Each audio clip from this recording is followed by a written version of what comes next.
Hello बच्चा party once again welcome back to our YouTube channel study G classes. तो बच्चों आज के इस नए वीडियो लेक्चर में आप सभी लोगों का एक बार फिर से स्वागत है। तो बच्चों आज के इस नए वीडियो लेक्चर में यहाँ पर बच्चों हम एक और इम्पॉर्टेंट टॉपिक के बारे में अध्ययन करने वाले हैं, जिस टॉपिक का नाम बच्चों यहाँ पे लिखा गया है संधारित्र के परावैद्युत पर प्रेरित आवेश। तो बच्चों ये हमारा आज का सबसे इम्पॉर्टेंट टॉपिक होने वाला है। इस टॉपिक के हर एक बेसिक पॉइंट, हर एक बेसिक कंसेप्ट के बारे में आप सभी लोग को अच्छी तरह से बताने वाले हैं और समझाने वाले हैं। तो बच्चों अगर आप सभी लोग को आज की वीडियो पसंद आती है तो इस वीडियो को लाइक, शेयर और सब्सक्राइब जरूर करिएगा और अपने दोस्तों के साथ में इस वीडियो लेक्चर को ज़्यादा से ज़्यादा शेयर करिएगा। तो इसी के साथ बच्चों यहाँ पर हम आज का इम्पोर्टेंट टॉपिक स्टार्ट करते हैं, जिस टॉपिक का नाम बच्चों यहाँ पे लिखा गया है संधारित्र के परावैद्युत पर प्रेरित आवेश। तो बच्चों ये हमारा आज का सबसे बेहतरीन टॉपिक होने वाला है। तो बच्चों इस टॉपिक के अंदर में यहाँ पर मैं आप सभी लोग को सबसे पहले इस टॉपिक के इम्पॉर्टेंट फिगर के बारे में अच्छी तरह से बताने वाला हूँ और समझाने वाला हूँ। तो बच्चों इस टॉपिक के अंदर में हम जिस फिगर की बात करने वाले हैं उस फिगर का बच्चों यहाँ पे नाम होता है समांतर प्लेट संधारित्र। तो उसी फिगर को बच्चों यहाँ पर हम बनाने वाले हैं और उसी फिगर के माध्यम से आप सभी लोग को इस टॉपिक के हर एक बेसिक पॉइंट, हर एक बेसिक कंसेप्ट के बारे में बेहतरीन तरीके से बताने वाले हैं। तो बच्चों यहाँ पर हम सबसे पहले दो प्लेट बनाने वाले हैं। तो बच्चों यहाँ पर आप सभी लोग जानते हैं ये बच्चों हमारी क्या होती है, प्लेट नंबर ए होती है, जो बच्चों यहाँ पर क्या होती है धन आवेश से आवेशित होती है। तो बच्चों यहाँ पर मानते हैं जो हमारी प्लेट नंबर ए है, इस पर बच्चों यहाँ पर हमारा धन आवेश कुछ इस प्रकार से एक समान रूप से वितरित होता है, इसलिए बच्चों यहाँ पर हम कहते हैं प्लेट नंबर ए को धना आवेशित प्लेट कहते हैं। इसी प्रकार से बच्चों यहाँ पर हम बात करते हैं कि जो हमारी दूसरी प्लेट होती है उस प्लेट को बच्चों यहाँ पर हम क्या कहते हैं, प्लेट नंबर बी कहते हैं। और ये जो हमारी प्लेट होती है प्लेट नंबर बी, ये बच्चों हमारी क्या होती है ऋण आवेश से आवेशित होती है, इसलिए बच्चों हम क्या कहते हैं प्लेट नंबर बी को हम ऋण आवेशित प्लेट कहते हैं। तो बच्चों इस प्लेट पर जो हमारा आवेश होता है वो बच्चों यहाँ पर हमारा कुछ इस प्रकार से माइनस आवेश से एक समान रूप से वितरित होता है।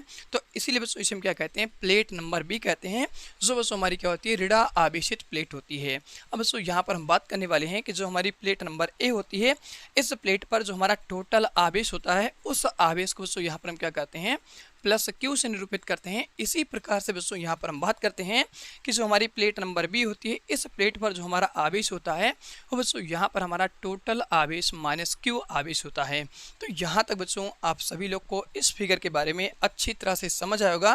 तो बच्चों यही जो हमारा फिगर होता है, इसी फिगर को बच्चों हम क्या कहते हैं समांतर प्लेट संधारित्र का फिगर कहते हैं। तो बच्चों अब हम इस फिगर के दो इंपॉर्टेंट पॉइंट के बारे में बात करने वाले हैं, जहाँ पर बच्चों मैं आप सभी लोग को सबसे पहले यहाँ पर बताने वाला हूं कि इन दोनों प्लेटों के अंदर में जो हमारा माध्यम होता है वो कौन सा माध्यम होता है, उस माध्यम के बारे में आप सभी लोग को बेहतरीन तरीके से बताने वाला हूं। तो दोस्तों यहाँ पर हम सबसे पहले लिखने वाले हैं पॉइंट नंबर 1। ये पॉइंट आप सभी लोग के लिए बेहद इंपॉर्टेंट पॉइंट होने वाले हैं। तो दोस्तों यहाँ पर हम सबसे पहले चर्चा करने वाले हैं माध्यम को लेकर के। तो दोस्तों यहाँ पर हम लिखेंगे माध्यम, और हम माध्यम की जो बात कर रहे हैं वो प्लेट ए और प्लेट बी के मध्य यहाँ पर हम बात कर रहे हैं। तो बच्चों यहाँ पर आप सभी लोग को सबसे पहले अच्छी तरह से अध्ययन करना है कि ये जो हमारी समांतर प्लेट संधारित्र होती है, इसके अंदर में जो हमारा पूरा माध्यम होता है बच्चों हमारा क्या होता है वायु का माध्यम होता है, जिसे बच्चों हम दूसरे शब्दों में निर्वात का माध्यम कहते हैं।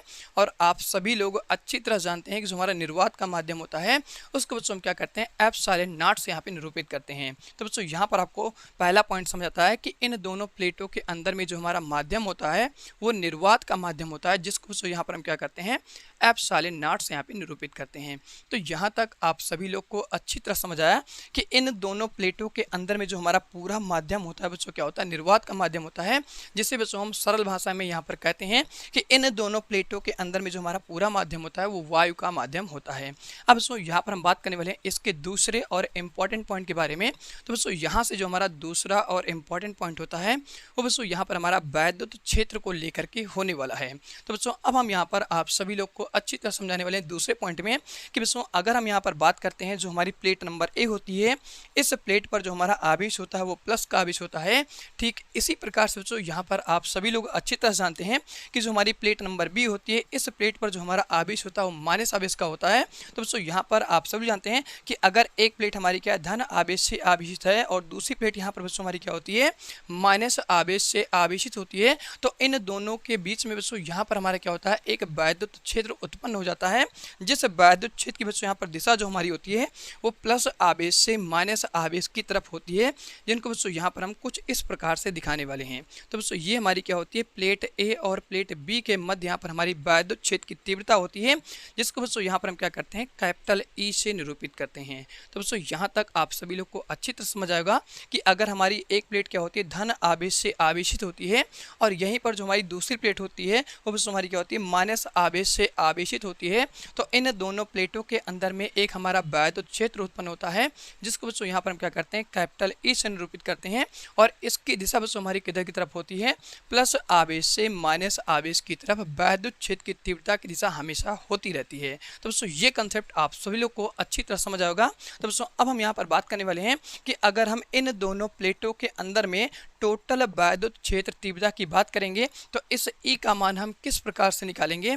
तो इसके लिए बच्चों आप सभी लोगों ने अध्याय नंबर 1 में वैद्युत आवेश तथा क्षेत्र में अच्छी तरह से अध्ययन किया है कि अगर हम समांतर प्लेट के मध्य में वैद्युत क्षेत्र की तीव्रता की गणना करते हैं तो उसके लिए बच्चों यहाँ से हमारा फॉर्मूला होता है वैद्युत क्षेत्र की तीव्रता। तो बच्चों यहाँ से हमारा फॉर्मूला हो जाएगा E इक्वल टू यहाँ पर हमारा फॉर्मूला चलता है सिग्मा अपान यहाँ पर हमारा होता है एप्सिलॉन नॉट। तो बच्चों ये हमारी वैद्युत क्षेत्र की तीव्रता होती है अगर हम प्लेट ए और प्लेट बी के मध्य वैद्युत क्षेत्र की तीव्रता की गणना करते हैं तब। तो बच्चों अब हम क्या करने वाले हैं इसी फार्मूले का यूज़ करके इन दोनों प्लेटों के अंदर में टोटल वैद्युत क्षेत्र की तीव्रता E का मान ज्ञात करने वाले हैं। तो बच्चों अब हम यहाँ पर सबसे पहले लिखने वाले हैं। तो बच्चों यहाँ से हमारा सबसे पहला पॉइंट होने वाला है प्लेट ए तथा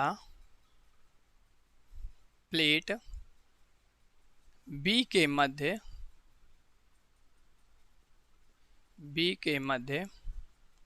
वैद्युत क्षेत्र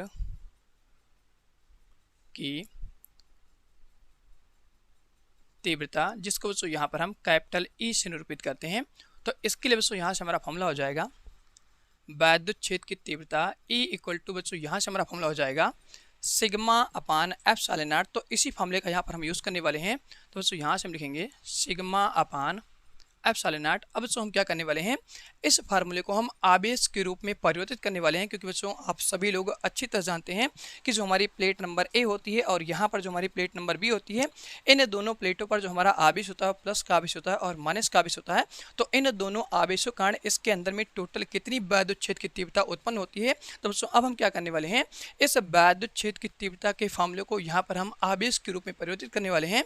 तो इसके लिए बच्चों यहाँ पर आप सभी लोग अच्छी तरह जानते हैं कि यहाँ पर बच्चों जो हमारा सिग्मा होता है वो हमारा क्या होता है पृष्ठीय आवेश घनत्व होता है, जिसका फॉर्मूला बच्चों यहाँ से हमारा होता है Q अपान ए होता है, जहाँ पर आप सभी लोग अच्छी तरह जानते हैं कि ए बच्चों हमारा क्या होता है प्लेट ए और प्लेट बी का हमारा क्या होता है क्षेत्रफल होता है, जिसको बच्चों यहाँ पर हम क्या करते हैं कैपिटल ए से निरूपित करते हैं और Q बच्चों हमारा क्या होता है आवेश होता है और ये जो हमारा सिग्मा होता है इन दोनों प्लेटों का बच्चों हमारा क्या होता है पृष्ठीय आवेश घनत्व होता है, जिसको बच्चों यहाँ पर हम क्या करते हैं सिग्मा से निरूपित करते हैं। तो बच्चों यहाँ पर सिग्मा आपको बताता है कि इस पूरी प्लेट पर कितना आवेश होता है और इस पूरी प्लेट पर कितना आवेश होता है। तो बच्चों ये भी हमारा क्या करता है एक आवेश के रूप में कार्य करता है। तो बच्चों अब हम यहाँ पर क्या करने वाले हैं इसी सिग्मा का मान उठा करके यहाँ पर रख देंगे। तो बच्चों ये जो हमारी वैद्युत क्षेत्र की तीव्रता होती है वो बच्चों हमारी यहाँ पर आवेश के रूप में परिवर्तित हो जाएगी। तो बच्चों यहाँ से हम लिखेंगे E इक्वल टू, तो बच्चों यहाँ पर हमारे क्या जाएगा सिग्मा की जगह पर हम लिखेंगे Q और बटे बच्चों यहाँ से हमारे क्या हो जाएगा A डिवाइड बच्चों यहाँ से हमारे क्या चल रहा है एप्सिलॉन नॉट। तो बच्चों अगर हम इसको थोड़ा सा और आगे यहाँ पर सिंप्लीफाई करेंगे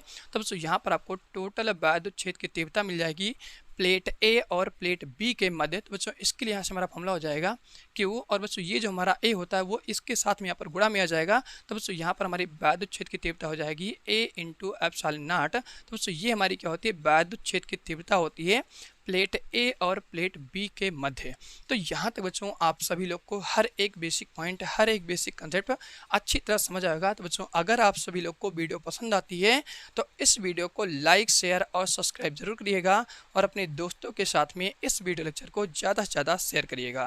तो दोस्तों अब हम यहाँ पर बात करने वाले हैं इसके दूसरे और इम्पॉर्टेंट कंसेप्ट के बारे में, जहाँ पर बच्चों अब मैं आप सभी लोग को अच्छी तरह से बताने और समझाने वाला हूँ कि अगर बच्चों हम क्या करते हैं प्लेट ए और प्लेट बी के मध्य में यहाँ पर कोई भी परावैद्युत माध्यम रख देते हैं तो उस परावैद्युत माध्यम को रखने पर उसके अंदर में जो हमारे उत्पन्न होने वाले आवेश होते हैं उन आवेश को बच्चों क्या कहते हैं, प्रेरित आवेश कहते हैं। जैसा कि बच्चों यहाँ पर हमारे टॉपिक में लिखा गया है प्रेरित आवेश। तो बच्चों जो हमारा परावैद्युत माध्यम होता है उस परावैद्युत माध्यम के अंदर में जो हमारे उत्पन्न होने वाले आवेश होते हैं उन्हीं आवेशों को बच्चों क्या कहते हैं, प्रेरित आवेश कहते हैं। तो उन प्रेरित आवेशों पर क्या इफेक्ट होता है, वो प्रेरित आवेश किन किन फैक्टरों पर डिपेंड करते हैं, उन सभी के बारे में आप सभी लोग को अच्छी तरह से बताने और समझाने वाले हैं। तो बच्चों अब हम यहाँ पर क्या करते हैं, इन दोनों प्लेटों के मध्य में यहाँ पर हम कोई भी परावैद्युत माध्यम यहाँ पे उठा के रख देते हैं। तो बच्चों वो हमारा परावैद्युत माध्यम कुछ इस प्रकार से इन दोनों प्लेटों के मध्य में यहाँ पर रखा जाता है। तो बच्चों ये हम मान लेते हैं कि ये हमारा क्या होता है, कोई भी एक परावैद्युत माध्यम होता है जो बच्चों यहाँ पर हमारा प्लेट ए और प्लेट बी के मध्य में रखा गया है। अब बच्चों यहाँ पर आप सभी लोग को इस परावैद्युत माध्यम के बारे में अच्छी तरह से जानकारी होती है। अगर आप सभी लोग को परावैद्युत माध्यम के बारे में बेसिक जानकारी नहीं है तो आप सभी लोग इस वीडियो के प्रीवियस वीडियो लेक्चर में जा करके इस टॉपिक के बारे में अध्ययन कर सकते हैं। मैंने आप सभी लोग को परावैद्युत के बारे में अच्छी तरह से बताया हुआ है। लिंक आपको सभी वीडियोज़ का इस वीडियो के नीचे डिस्क्रिप्शन बॉक्स में मिल जाएगा। तो बच्चों यहाँ पर आप सभी लोग जानते हैं कि जो हमारा परावैद्युत माध्यम होता है बच्चों हमारा क्या होता है, कोई भी एक कांच का माध्यम यहाँ पर हम मान के चल रहे हैं और इसके अंदर में जो हमारा आवेश होता है मुक्त अवस्था में नहीं होता है। इस माध्यम के अंदर बच्चों हमारा जो आवेश होता है वो आपस में क्या होता है, इसके अंदर में विद्यमान होता है। लेकिन अगर बच्चों हम क्या करते हैं इस परावैद्युत माध्यम को उठा करके किसी आवेशित प्लेट ए और बी के मध्य रख देते हैं तो इसके अंदर में जो हमारा उत्पन्न होने वाला आवेश होता है वो बच्चों इसकी पट्टिका पर इधर साइड और इधर साइड आपस में क्या होता है, विस्थापित हो जाता है। तो बच्चों ये जो विस्थापन होता है वो ध्रुवण के कारण होता है, क्योंकि आप सभी लोग अच्छी तरह जानते हैं कि जो हमारी प्लेट नंबर ए होती है इस पर जो हमारा आवेश होता है वो प्लस आवेश होता है। तो इसके अंदर में जो हमारा विद्यमान माइनस आवेश होता है उसको अपनी तरफ खींच लेता है। और ये जो बच्चों हमारी प्लेट नंबर बी होती है इस पर जो हमारा आवेश होता है माइनस का आवेश होता है। तो बच्चों ये प्लेट हमारी क्या करती है, प्लस आवेश को अपनी तरफ खींच लेती है। तो बच्चों इस तरीके से इसके अंदर में जो हमारे विद्यमान आवेश होते हैं वो आपस में ध्रुवण के कारण क्या होते हैं, इसकी पट्टिका पर विस्थापित हो जाते हैं। तो बच्चों अब हम उन आवेशों को यहाँ पर कुछ इस प्रकार से दिखाने वाले हैं। तो बच्चों इधर साइड यहाँ पर जो हमारा आवेश आता है माइनस का आवेश आता है, जो बच्चों यहाँ पर हमारा कुछ इस प्रकार से होता है। तो बच्चों ये हमारा आवेश क्या होता है, आपस में एक समान रूप से वितरित होता है। ठीक इसी प्रकार से बच्चों यहाँ पर जो हमारी दूसरी पट्टिका होती है इधर साइड यहाँ पर जो हमारा आवेश आता है वो प्लस का आवेश आता है, जो बच्चों यहाँ पर हमारा कुछ इस प्रकार से एक समान रूप से परावैद्युत की पट्टिका पर यहाँ पर वितरित हो जाता है। तो बच्चों इस तरीके से हम मान लेते हैं कि जो हमारी पट्टिका के इधर साइड हमारा आवेश होता है उस आवेश को बच्चों यहाँ पर हम क्या करते हैं माइनस क्यू डैश आवेश से निरूपित करते हैं। ठीक इसी प्रकार से बच्चों यहाँ पर हम मानते हैं कि जो हमारा प्लस का आवेश होता है इस आवेश को बच्चों यहाँ पर हम क्या करते हैं प्लस क्यू डैश से निरूपित करते हैं। तो बच्चों यही जो हमारा आवेश होता है माइनस का क्यू डैश आवेश प्लस का क्यू डैश आवेश वो बच्चों हमारा क्या होता है इस परावैद्युत के अंदर में विद्यमान होता है। और इन्हीं आवेशों को बच्चों हम क्या कहते हैं, प्रेरित आवेश कहते हैं, जिनको बच्चों हम इंग्लिश में बोलते हैं इंड्यूस चार्ज। तो बच्चों यहाँ पर जो हमारा माइनस का क्यू डैश और यहाँ पर जो हमारा प्लस का क्यू डैश आवेश होता है इन्हीं को बच्चों हम क्या कहते हैं, इंग्लिश में इंड्यूस चार्ज कहते हैं। क्योंकि बच्चों ये दोनों हमारे आवेश जो होते हैं वो ध्रुवण के कारण उत्पन्न होते हैं। ध्रुवण को बच्चों इंग्लिश में हम कहते हैं पोलराइजेशन। तो यहाँ तक आप सभी लोग को अच्छी तरह समझ आएगा।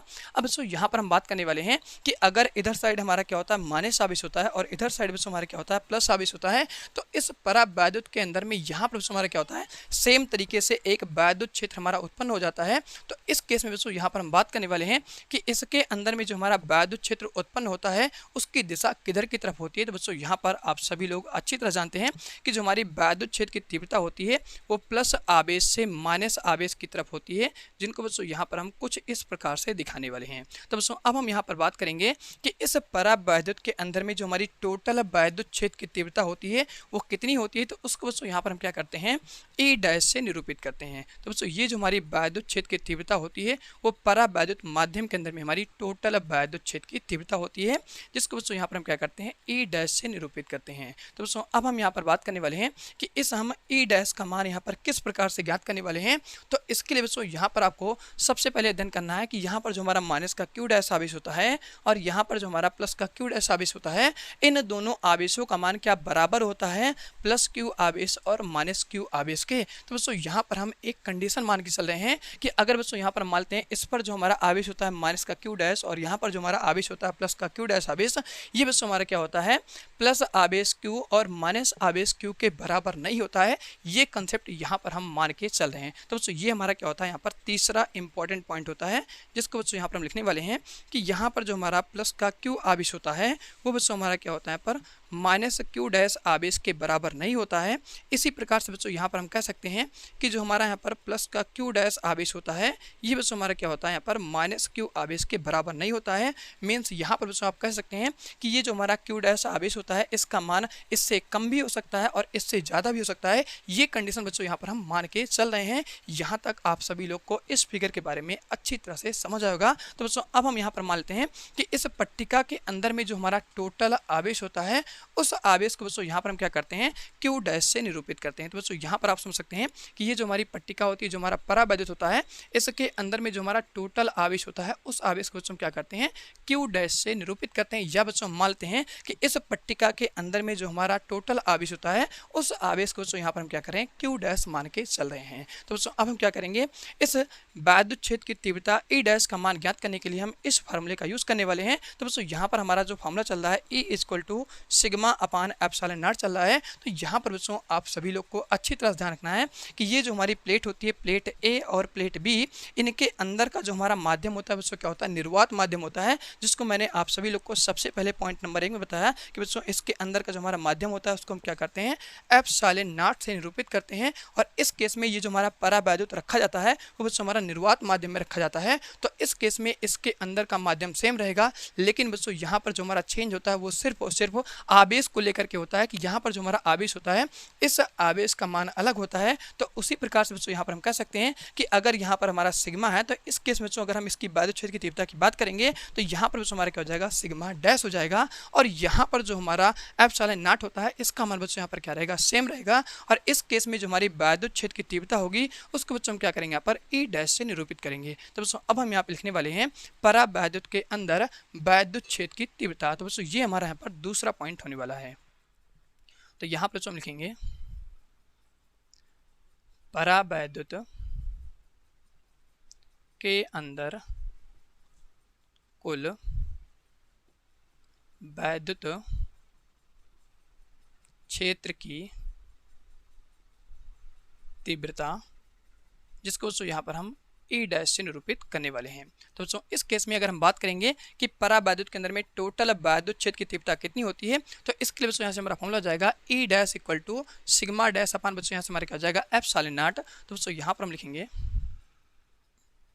ई dash equal to sigma dash divide बच्चों यहाँ से हमारे क्या जाएगा, एप्सिलॉन नॉट। अब बच्चों इसको हम थोड़ा सा और आगे यहाँ पे सिंप्लीफाई करेंगे तो सेम तरीके से हम क्या करने वाले हैं, यहाँ पर सिग्मा का मान रख देंगे। तो बच्चों यहाँ पर हम जो सिग्मा का मान रखेंगे वो बच्चों यहाँ से हमारे क्या जाएगा, सिग्मा डैश इक्वल टू बच्चों यहाँ से हमारा जाएगा क्यू डैश डिवाइड बच्चों यहाँ से हमारे क्या जाएगा ए। तो बच्चों यहाँ पर हम क्या करेंगे, ए का मान ए ही लिखेंगे, क्योंकि आप सभी लोग जानते हैं कि यहाँ पर जितनी बच्चों हमारी क्या होती है, लंबाई इस पट्टी की होती है, मीन्स आप कह सकते हैं इस प्लेट ए की होती है, उतनी ही बच्चों यहाँ पर हमारी क्या होती है, लंबाई जो होती है इस पट्टिका की होती है, जो हमारा परावैद्युत माध्यम होता है। तो जब यहाँ पर बच्चों क्या होती है, पट्टिका की लंबाई मीन्स आप कह सकते हैं परावैद्युत की लंबाई और इस प्लेट ए और बी की लंबाई आपस में क्या होती है, सेम होती है। तब इस केस में इसका जो हमारा क्षेत्रफल होता है पूरे परावैद्युत का वो बच्चों हमारा क्या होता है, सेम होता है। लेकिन इस केस में जो हमारा चेंज होता है वो सिर्फ और सिर्फ आवेश को लेकर के होता है। तो इसलिए बच्चों यहाँ पर हम क्या करेंगे, इस आवेश की जगह पर हम क्यू डैश रखेंगे और यहाँ पर जो हमारा सिग्मा होगा ये भी बच्चों हमारा क्या हो जाएगा, चेंज हो जाएगा, क्योंकि जब आवेश का मान चेंज होता है तो यहाँ पर सिग्मा का मान चेंज होता है।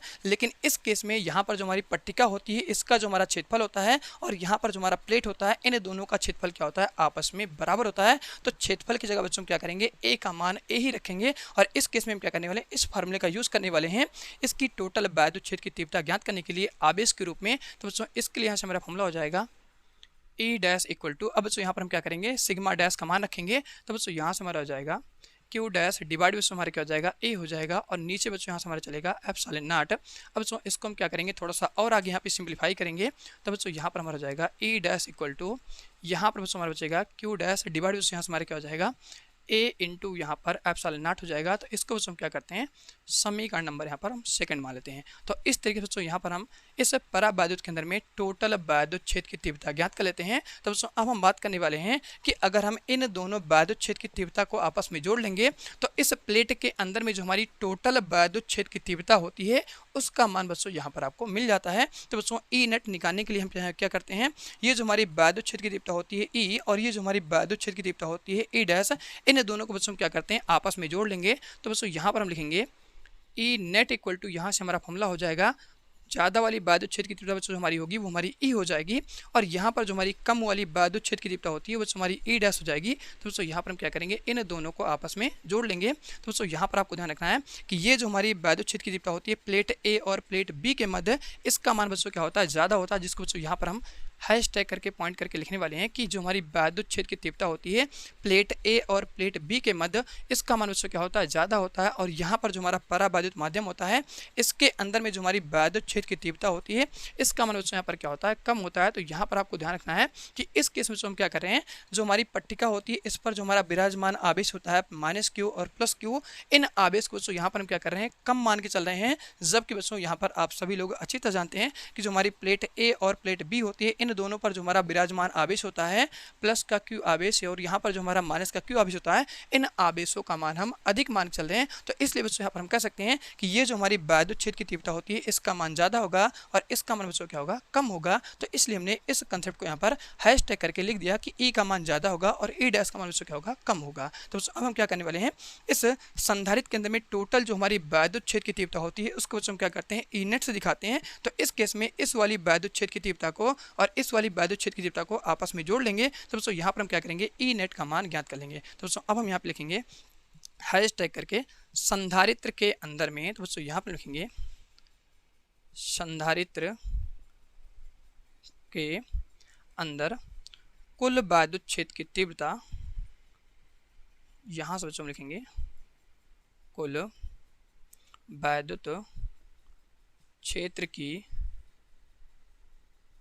तीव्रता, जिसको बच्चों यहाँ पर हम क्या कर रहे हैं, ई नेट से निरूपित करते हैं। तो यहाँ से हम लिखेंगे ई नेट इक्वल टू बच्चों यहाँ से हमारा फॉर्मूला हो जाएगा ई नेट बराबर बच्चों यहाँ से हमारा हो जाएगा ई प्लस बच्चों यहाँ से हमारा क्या हो जाएगा, ई डैश हो जाएगा। अब बच्चों यहाँ पर आप सभी लोग को वैद्युत क्षेत्र की तीव्रता के बारे में अच्छी तरह से अध्ययन करना है। तो बच्चों अगर हम बात करते हैं जो हमारी समांतर प्लेट संधारित्र होती है इनके बीच में जो हमारी वैद्युत क्षेत्र की तीव्रता होती है उसकी दिशा बच्चों हमारी क्या होती है, ए से बी की तरफ होती है, जिसकी दिशा बच्चों यहाँ पर हमारी कुछ इस प्रकार से होती है। लेकिन अगर बच्चों यहीं पर हम बात करते हैं जो हमारा परावैद्युत माध्यम होता है इसके अंदर में जो हमारी वैद्युत क्षेत्र की तीव्रता होती है उसकी दिशा बच्चों क्या होती है, प्लेट ए और प्लेट बी के बीच में जो हमारी उत्पन्न होने वाली वैद्युत क्षेत्र की तीव्रता होती है उसके बच्चों यहाँ पर क्या होती है, विपरीत दिशा में होती है, जो बच्चों यहाँ पर हमारी कुछ इस प्रकार से होती है। तो बच्चों यहाँ पर हम क्या करेंगे, ये जो हमारी ई डैश की वैद्युत क्षेत्र की तीव्रता होती है यहाँ पर बच्चों हम क्या करेंगे, माइनस साइन लगा देंगे और ये माइनस साइन बच्चों आपको ये निरूपित करता है कि ये जो हमारी वैद्युत क्षेत्र की तीव्रता होती है ई डैश, इसका मान बच्चों यहाँ पर क्या होता है, विपरीत दिशा में होता है। मीन्स आप कह सकते हैं कि अगर हम बात करें प्लेट ए और प्लेट बी के बीच में जो हमारी उत्पन्न होने वाली विद्युत क्षेत्र रेखा होती है उसकी दिशा इधर की तरफ है, तो यहाँ पर जो हमारा परावैद्युत माध्यम होता है उसके अंदर में जो हमारी उत्पन्न होने वाली विद्युत क्षेत्र रेखा होती है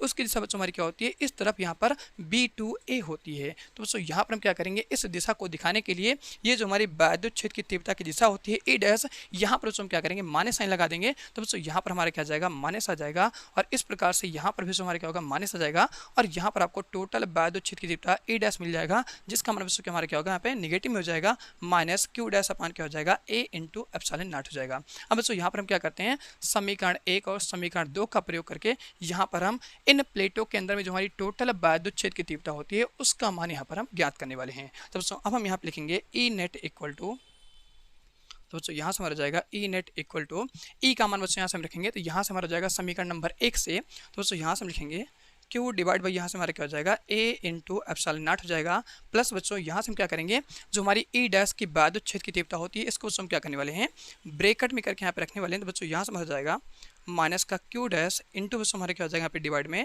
ए इंटू एप्सिलॉन नॉट। अब बच्चों हम क्या करेंगे इसको आगे यहाँ पे थोड़ा सिंप्लीफाई करेंगे। तो बच्चों यहाँ पे हम लिख देंगे ये सारे मान हमारे कहाँ से आए, तो यहाँ पर हम लिखेंगे समीकरण 1 व समीकरण 2 से। तो यहाँ तक आप सभी लोग को अच्छी तरह से समझ आएगा। अब बच्चों हम क्या करते हैं इसको थोड़ा सा आगे सिंप्लीफाई करेंगे।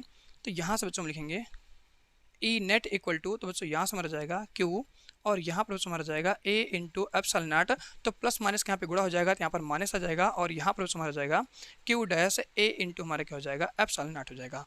अब बच्चों इसको हम क्या करते हैं थोड़ा सा और आगे यहाँ पे सिंप्लीफाई करेंगे। तो बच्चों यहाँ पर हमारा ई नेट का मान मिल जाएगा ई नेट इक्वल टू, तो बच्चों यहाँ से हम क्या करेंगे ए इंटू एप्सिलॉन नॉट, इसको हम पूरे में से क्या करेंगे बाहर ले लेंगे। तो बच्चों यहाँ से हमारा बाहर जाएगा 1 अपान करके ए इंटू हमारा क्या हो जाएगा एप्सिलॉन नॉट और यहाँ पर हमारा ब्रैकेट में बचेगा क्यू माइनस बच्चों यहाँ से हमारा क्या हो जाएगा क्यू डैश हो जाएगा। तो बच्चों ये हमारी क्या होती है टोटल वैद्युत क्षेत्र की तीव्रता होती है प्लेट ए और प्लेट बी के मध्य। तो यहाँ तक आप सभी लोग को ये सारे कंसेप्ट अच्छी तरह समझ आएंगे। तो बच्चों वीडियो को पॉज करके आप इस पूरे का स्क्रीनशॉट ले सकते हैं।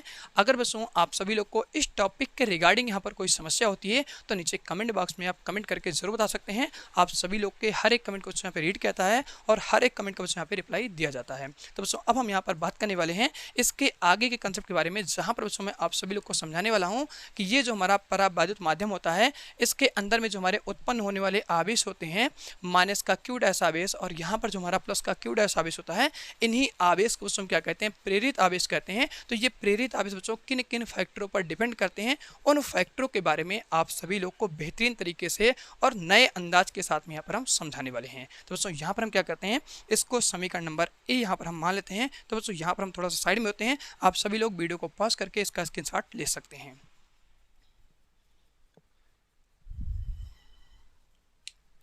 तो यहाँ पर दोस्तों आप सभी लोगों ने अच्छी तरह से स्क्रीनशॉट ले लिया होगा। तो दोस्तों अब हम यहाँ पर बात कर रहे हैं एक और नए कंसेप्ट की। तो दोस्तों यहाँ से हमारा क्या होता है नया कंसेप्ट स्टार्ट होता है जिसमें दोस्तों हम अध्ययन करने वाले हैं प्रेरित आवेश क्यू डैश के बारे में। तो दोस्तों इसके लिए हम क्या करते हैं सबसे पहले ये जो हमारा पूरा सिस्टम बना हुआ है इस सिस्टम को दोस्तों हम क्या करते हैं एक कंप्लीट सिस्टम मान के चल रहे हैं। तो दोस्तों यहाँ पर हम क्या करते हैं थोड़ा सा अलग फिगर बना करके आप सभी लोग को अच्छी तरह से हम समझा देते हैं, नहीं तो आपको यहाँ पर डाउट क्रिएट रहेगा। तो दोस्तों यहाँ पर हम क्या करते हैं सबसे पहले कुछ इस प्रकार से हम समांतर प्लेट यहाँ पर संधारित बना लेते हैं। तो दोस्तों ये हमारी क्या होती है प्लेट नंबर ए होती है और ये दोस्तों हमारी क्या होती है प्लेट नंबर बी होती है।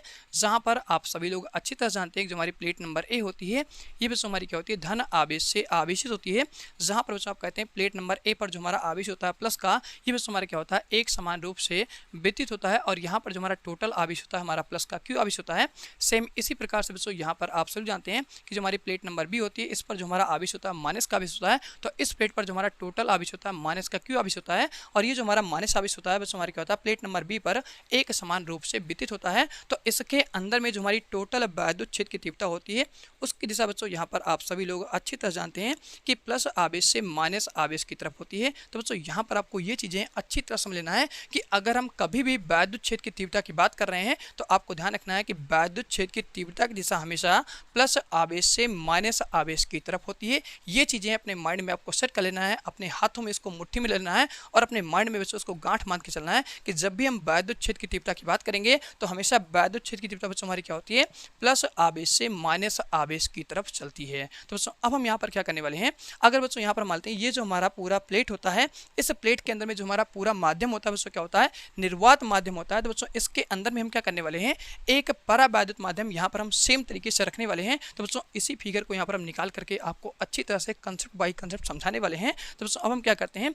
इस समांतर प्लेट संधारित्र के अंदर में यहाँ पर हम कुछ इस प्रकार से एक परावैद्युत माध्यम रख देते हैं। तो बच्चों यहाँ पर हम मानते हैं कि इसका जो हमारा परावैद्युतांक मान होता है उसको बच्चों हम क्या करते हैं, के से निरूपित करते हैं। यहाँ पर बच्चों जो हमारा परावैद्युतांक मान होता है के, इसका मान बच्चों यहाँ पर कुछ भी हो सकता है। तो बच्चों यहाँ पर हम क्या करेंगे, सेम तरीके से ये जो हमारा परावैद्युत होता है इसका जो हमारा परावैद्युतांक मान होता है उसको बच्चों हम क्या करते हैं, यहाँ पर कैपिटल के से निरूपित करते हैं। तो बच्चों अब आप सभी लोग यहाँ पर अच्छी तरह जानते हैं कि आप सभी लोगों ने इसके प्रीवियस वीडियो लेक्चर में अच्छी तरह से अध्ययन किया है कि अगर हम समांतर प्लेट संधारित्र के अंदर में कोई भी परावैद्युत माध्यम रखते हैं तो उसको रखने पर बच्चों इसके अंदर में जो हमारी उत्पन्न होने वाली विद्युत क्षेत्र रेखा होती है ई, इसका मान बच्चों क्या होता है, कम हो जाता है। और बच्चों कम यहाँ पर क्यों होता है, क्योंकि आप सभी जानते हैं कि इसके अंदर में हमारे क्या होते हैं, यहाँ पर प्रेरित आवेश उत्पन्न हो जाते हैं और वो प्रेरित आवेश बच्चों क्या करते हैं, यहाँ पर जो हमारी उत्पन्न होने वाली वैद्युत क्षेत्र की तीव्रता होती है ए और बी के मध्य बच्चों हमारी क्या होती है, कम हो जाती है। क्योंकि बच्चों क्या करते हैं, इसका जो परावैद्युतांक माध्यम होता है उससे बच्चों क्या करेंगे, यहाँ पर डिवाइड लगा देंगे। तो इन प्लेटों के अंदर में जो हमारी टोटल वैद्युत क्षेत्र की तीव्रता होती है उस वैद्युत क्षेत्र की तीव्रता को बच्चों यहाँ से आपको मान मिल जाता है, जिसको बच्चों यहाँ पर हम क्या कहते हैं, ई नेट कहते हैं। तो यहाँ पर बच्चों आप सभी लोग को अगेन एक बार इसके बारे में समझ लेना है कि अगर हम ई नेट का मान इस प्लेट के अंदर में निकालना चाहेंगे तो किस प्रकार से निकालेंगे। तो बच्चों यहाँ पर आप सभी जानते हैं कि अगर हम प्लेट ए और प्लेट बी के मध्य में यहाँ पर वैद्युत क्षेत्र की तीव्रता की बात करते हैं तो इसके लिए बच्चों यहाँ पर हमारी जो टोटल वैद्युत क्षेत्र की तीव्रता होती है उसको बच्चों क्या करते हैं, ए से निरूपित करते हैं। लेकिन बच्चों अगर हम क्या करते हैं, इसी समांतर प्लेट संधारित्र के अंदर में कोई भी परावैद्युत माध्यम रख देते हैं जिसका परावैद्युतांक मान बच्चों हमारा क्या होता है, के होता है। तो बच्चों यहाँ पर अगर हम इसके अंदर में वैद्युत क्षेत्र की तीव्रता ज्ञात करेंगे तब उस केस में इसके अंदर में जो हमारी उत्पन्न होने वाली विद्युत क्षेत्र रेखा होती है उस विद्युत क्षेत्र रेखा ई का मान बच्चों हमारा क्या होता है, कम होता है। क्योंकि इसके अंदर में हम क्या करते हैं, कोई भी परावैद्युत माध्यम रख देते हैं। तो बच्चों उस नेट वैद्युत क्षेत्र की तीव्रता का मान ज्ञात करने के लिए हम क्या करेंगे, ये जो हमारा परावैद्युत होता है इसका जो हमारा परावैद्युतांक मान होता है उस केस बच्चों हम क्या करते हैं, यहाँ पर हम भाग लगा देते हैं इस प्रकार से। तो इसके अंदर में प्लेट ए और प्लेट बी के मध्य में जो हमारी टोटल उत्पन्न होने वाली विद्युत क्षेत्र रेखा होती है उस विद्युत क्षेत्र रेखा का बच्चों यहाँ पर आपको मान मिल जाता है, जिसको बच्चों यहाँ पर हम क्या कहते हैं, ई नेट की वैद्युत क्षेत्र की तीव्रता कहते हैं। तो यहाँ तक आप सभी लोग को ये कंसेप्ट अच्छी तरह से इस फिगर में समझ आएगा और इसी फिगर को निकाल करके बच्चों मैंने आप सभी लोग को यहाँ पर साइड में समझाया, तो दोनों कंसेप्ट आप सभी लोग को अच्छी तरह से समझ आएंगे। तो बच्चों अब हम क्या करते हैं, इसको बच्चों हम क्या करते हैं, समीकरण नंबर यहाँ पर हम बी मान लेते हैं। तो बच्चों यहाँ से हम लिखेंगे समीकरण ए का मान बच्चों हम क्या करते हैं, समीकरण बी में रख देंगे। या बच्चों यहाँ पर आप ऐसा भी कर सकते हैं कि यहाँ पर हम क्या करते हैं, समीकरण ए और समीकरण बी की आपस में तुलना कर लेंगे तो ये चीज़ बच्चों हमारे क्या हो जाएगा, इसके बराबर हो जाएगा। तो बच्चों आगे कंसेप्ट यहाँ पर हम सेम तरीके से इसी प्रकार से लिखने वाले हैं। तो बच्चों यहाँ पर हम लिख देंगे समीकरण ए व समीकरण बी से, क्योंकि बच्चों आपको पता है यहाँ पर ई नेट हमारा होता है और यहाँ पर भी हमारा क्या होता है, ई नेट होता है। तो जब ये चीज़ें क्या होती हैं, इसके बराबर होती हैं तो ये सारा चीज़ बच्चों हमारे क्या होता है, इसके बराबर हो जाता है। तो बच्चों यहाँ पर हम क्या करेंगे, सबसे पहले समीकरण ए का मान लिखेंगे, क्योंकि यहाँ पर हमने समीकरण नंबर ए को पहले लिखा है और बी को बच्चों यहाँ पर हमने क्या किया है, बाद में लिखा है। तो पहले ए का मान लिखा जाता है, उसके बाद बच्चों हम क्या करते हैं, बी का मान लिखते हैं। जनरली बच्चे क्या करते हैं, यहाँ पर यही चीज़ में बहुत ज़्यादा गलती कर जाते हैं। तो आपको ध्यान रखना है, जैसा हम लिखते हैं वैसा ही बच्चों हम क्या करते हैं, काम को करते हैं। तो बच्चों अब हम यहाँ पर क्या करेंगे, सबसे पहले समीकरण ए का मान लिखेंगे। तो बच्चों यहाँ से हमारा हो जाएगा ए डिवाइड उससे यहाँ से हमारे क्या हो जाएगा, ए इंटू एप्सिलॉन नॉट, और यहाँ पर हमारा चलेगा माइनस, यहाँ पर हम पहले ब्रैकेट लगाते हैं और बच्चों यहाँ से हमारा चल रहा है क्यू माइनस क्यू डैश। तो ब्रैकेट के अंदर में लिखेंगे क्यू माइनस यहाँ पर हमारा क्या हो जाएगा, क्यू डैश हो जाएगा और यहाँ पर हमारा ब्रैकेट क्लोज हो जाएगा। और अब बच्चों हम क्या करेंगे, इस ई नेट का मान यहाँ पर रख देंगे। तो बच्चों यहाँ पर हमारा क्या जाएगा, इस ई नेट की जगह बच्चों हम क्या करें, ये वाला मान यहाँ पे रख रहे हैं। तो यहाँ पर बच्चों लिखेंगे ई बाई हमारा क्या हो जाएगा, के हो जाएगा। तो जैसे हमने यहाँ पे समीकरण नंबर फर्स्ट को पहले लिखा था तो समीकरण नंबर फर्स्ट हमारा पहले आएगा, समीकरण नंबर बी बच्चों हमारा क्या होगा, बाद में आएगा, जिसका मान बच्चों क्या करते हैं, ई बाई यहाँ पर हम क्या करते हैं, के का मान रख देते हैं। अब बच्चों यहाँ पर हम क्या करेंगे, इस ई का मान ज्ञात करने के लिए आप सभी लोगों ने समीकरण नंबर 1 में अच्छी तरह से ज्ञात कर रखा है, तो यही बच्चों क्या करेंगे, यहाँ पर मान रखने वाले हैं। तो इसको बच्चों क्या करते हैं, यहाँ पर थोड़ा सा हम साइड में करते हैं जिससे आपको हर चीज़ अच्छी तरह से क्लियर हो। तो बच्चों अब हम इस समीकरण को आगे यहाँ पर हम प्रोसीड करने वाले हैं। तो बच्चों यहाँ पर लिखेंगे 1 अपान बच्चों यहाँ से हमारा जाएगा ए इंटू एप्सिलॉन नॉट, और बच्चों यहाँ से हमारा चल रहा है क्यू माइनस यहाँ पर हमारा जाएगा क्यू डैश इक्वल टू बच्चों यहाँ से हमारा क्या हो जाएगा ई। तो इस ई का मान बच्चों हम क्या करेंगे, यहाँ पर समीकरण नंबर 1 से लिखेंगे। तो बच्चों यहाँ से हमारा जाएगा क्यू डिवाइड बच्चों यहाँ से हमारा क्या हो जाएगा ए इंटू एप्सिलॉन नॉट, और यहाँ पर डिवाइड में क्या चल रहा है के। तो बच्चों यहाँ से हम कह सकते हैं ये जो हमारा मान आया है ई का मान बच्चों हमारा कहाँ से है, समीकरण 1 से। तो बच्चों यहाँ पर लिखेंगे ई इक्वल टू हमारा मान होता है यहाँ पर क्यू डिवाइड बाई यहाँ से हमारा क्या हो जाएगा ए इंटू एप्सिलॉन नॉट होता है। तो इस चीज़ को आप यहाँ पर इस तरह से साइड में करके आप लिख सकते हैं। अब बच्चों आपको पता है जब हम क्या करेंगे, इसको सॉल्व करेंगे तो जो हमारा ए इंटू एप्सिलॉन नॉट होता है वो बच्चों हमारा डिवाइड में आ जाएगा।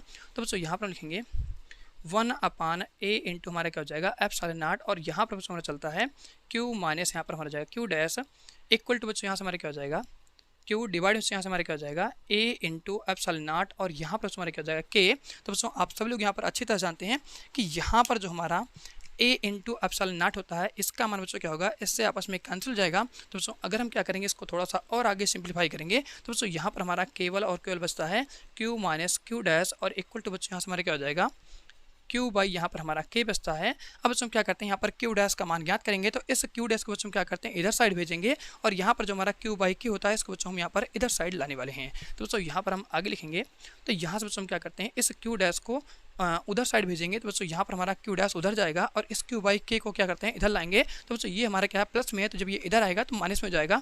तो यहाँ पर बच्चों लिखेंगे q बाई हमारा क्या हो जाएगा k हो जाएगा, और यहाँ पर बच्चों हमारा क्या हो जाएगा q डैश आ जाएगा। अब बच्चों क्या करते हैं इस चीज़ को सही करके लिख लेंगे, तो ये हमारा q डैश इधर हो जाएगा और ये चीज़ बच्चों हमारा क्या हो जाएगा इधर साइड हो जाएगा। तो यहाँ पर बच्चों नई लाइन से आगे लिखेंगे एम्प्लाइज दैट करके, तो बच्चों यहाँ से हमारा जाएगा q डैश इक्वल टू यहाँ पर बच्चों हमारा क्या हो जाएगा q माइनस यहाँ पर हमारा होता है q बाई k। तो बच्चों यहाँ पर लिखेंगे q बाई k। अब बच्चों यहाँ पर हम क्या करते हैं इस पूरे में से q को हम क्या करेंगे बाहर ले लेंगे, तो बच्चों यहाँ पर हमारा इस तरीके से q डैश इक्वल टू बच्चों यहाँ पे हमारा क्या जाएगा q, और यहाँ पर हमारा क्या जाएगा ब्रैकेट में 1 माइनस यहाँ पर बच्चों हमारा जाएगा 1 बाई k। तो बच्चों ये जो हमारा फार्मूला होता है इसी फार्मूले को बच्चों क्या कहते हैं प्रेरित आवेश का मान कहते हैं। कि अगर हम प्रेरित आवेश का मान निकालना चाहेंगे इस पट्टिका के अंदर में q डैश का मान टोटल कितना होगा, तो उसका बच्चों यहाँ पर हम इस तरीके से मान ज्ञात कर लेते हैं। अब बच्चों यहाँ पर मैं आप सभी लोग को इस फार्मूले के कुछ इंपॉर्टेंट पॉइंट कुछ इंपॉर्टेंट फैक्टर के बारे में बताने वाला हूँ, जहाँ पर बच्चों मैं आप सभी लोग को अच्छी तरह समझाने वाला हूँ कि अगर हम बात करते हैं यहाँ पर q डैश की, तो q डैश बच्चों हमारा किन किन फैक्टरों पर डिपेंड करता है उसके बारे में समझाने और बताने वाला हूँ। तो बच्चों यहाँ पर जो हमारा सबसे पहला पॉइंट होता है वो बच्चों यहाँ पर हमारा आवेश को लेकर के होता है। जो बच्चों यहाँ पर हमारी क्या होती है प्लेट नंबर ए होती है और जो हमारी प्लेट नंबर बी होती है, इन दोनों पर जो हमारा विराजमान आवेश होता है उन आवेशों पर बच्चों ये जो हमारा प्रेरित आवेश होता है वो निर्भर करता है। अगर बच्चों हम क्या करेंगे यहाँ पर ये जो हमारा q आवेश है इस आवेश का मान बढ़ाएंगे, तो इस केस में जो हमारा प्रेरित आवेश होता है q डैश इसका मान बच्चों क्या होता है बढ़ जाता है। अगर बच्चों हम क्या करेंगे कम करेंगे, तब उस केस में यहाँ पर जो हमारा q डैश आवेश होता है इस आवेश का मान बच्चों क्या होता है हमारा कम हो जाता है। तो बच्चों यहाँ पर हम सबसे पहला पॉइंट यहाँ पर लिख देते हैं कि जो हमारा प्रेरित आवेश होता है q डैश ये बच्चों हमारा क्या होता है समानुपाती होता है q के। इसी प्रकार से बच्चों यहाँ पर हम बात करेंगे सेकंड पॉइंट की, तो ये वाला कंसेप्ट आपको समझ आएगा। अगर बच्चों हम क्या करेंगे यहाँ पर q का मान बढ़ाएंगे, तब इस केस में जो हमारा q डैश होता है इसका मान बढ़ जाएगा। अगर बच्चों हम क्या करेंगे इसको यहाँ पर अगर हम घटाते हैं, मीन्स जो हमारा प्लेट पर विराजमान आवेश होता है q, अगर इसको बच्चों हम क्या करते हैं कम करते हैं, तो यहाँ पर जो हमारा q डैश आवेश होता है इसका मान बच्चों यहाँ पर क्या होता है कम हो जाता है। तो ये पहला कंसेप्ट आपको अच्छी तरह समझ आएगा। अब बच्चों हम दूसरे कंसेप्ट की बात करेंगे, तो यहाँ पर जो हमारा नियतांक मान होता है इसको बच्चों यहाँ पर हम खत्म कर देंगे। यहाँ पर जो हमारा 1 बाई k होता है, तो आपको माध्यम पर ध्यान रखना है जो हमारा माध्यम k होता है। तो यहाँ पर बच्चों आप सभी लोग अच्छी तरह जानते हैं कि अगर हम q डैश आवेश की बात करेंगे, तो ये जो हमारा q डैश आवेश होता है वो जो हमारा परावैद्युत माध्यम होता है, उस परावैद्युत माध्यम के परावैद्युतांक जो हमारा मान होता है k, इस पर बच्चों निर्भर करता है। जो बच्चों यहाँ पर आप सभी लोग कह सकते हैं कि जो हमारा q डैश आवेश होता है वो बच्चों हमारा क्या होता है व्युत्क्रमानुपाती होता है माध्यम के। तो इसको बच्चों यहाँ पर हम क्या करने 1 बाई k करके यहाँ पर लिखने वाले हैं। तो इस तरीके से यहाँ पर आपको ये दोनों कंसेप्ट अच्छे से समझ आएंगे कि अगर बच्चों यहाँ पर हम क्या करेंगे इस परावैद्युतांक मान का यहाँ पर हम क्या करेंगे मान बढ़ाएंगे, तो इस केस में अगर हम इसका मान बढ़ा रहे हैं तो यहाँ पर जो हमारा q डैश आवेश होता है इसका मान यहाँ पर कम हो जाएगा। और अगर बच्चों यहाँ पर हम क्या करते हैं यहाँ पर इस परावैद्युतांक जो हमारा k होता है इसका मान अगर हम क्या करते हैं कम करते हैं, तब इस केस में जो हमारा आवेश होता है q डैश इसका मान बच्चों यहाँ पर क्या होता है हमारा अधिक हो जाता है। तो ये कंसेप्ट आप सभी लोग को अच्छी तरह समझ आएंगे और ये फॉर्मूले भी आपको सभी लोग को अच्छी तरह समझ आएंगे। तो बच्चों मैं आशा करता हूँ कि आज की वीडियो आप सभी लोग को अच्छी तरह समझ आएगी। तो बच्चों अगर आप सभी लोग को आज की वीडियो अच्छी तरह समझ आती है, हर एक कंसेप्ट अच्छी तरह से क्लियर होता है, तो इस वीडियो को लाइक शेयर और सब्सक्राइब जरूर करिएगा और अपने दोस्तों के साथ में इस वीडियो लेक्चर को ज़्यादा से ज़्यादा शेयर करिएगा। क्योंकि बच्चों मैं आप सभी लोग को अपने इस चैनल पर इसी तरीके से हर एक चीज़ को हर एक टॉपिक को कंसेप्ट बाई कंसेप्ट करके अच्छी तरह से पढ़ाता रहता हूँ और समझाता रहता हूँ। तो इसी के साथ बच्चों यहाँ पर हम आज का वीडियो इसी पे एंड करते हैं। अब मिलते हैं आप सभी लोग के साथ बहुत जल्द अगले वीडियो लेक्चर के साथ में।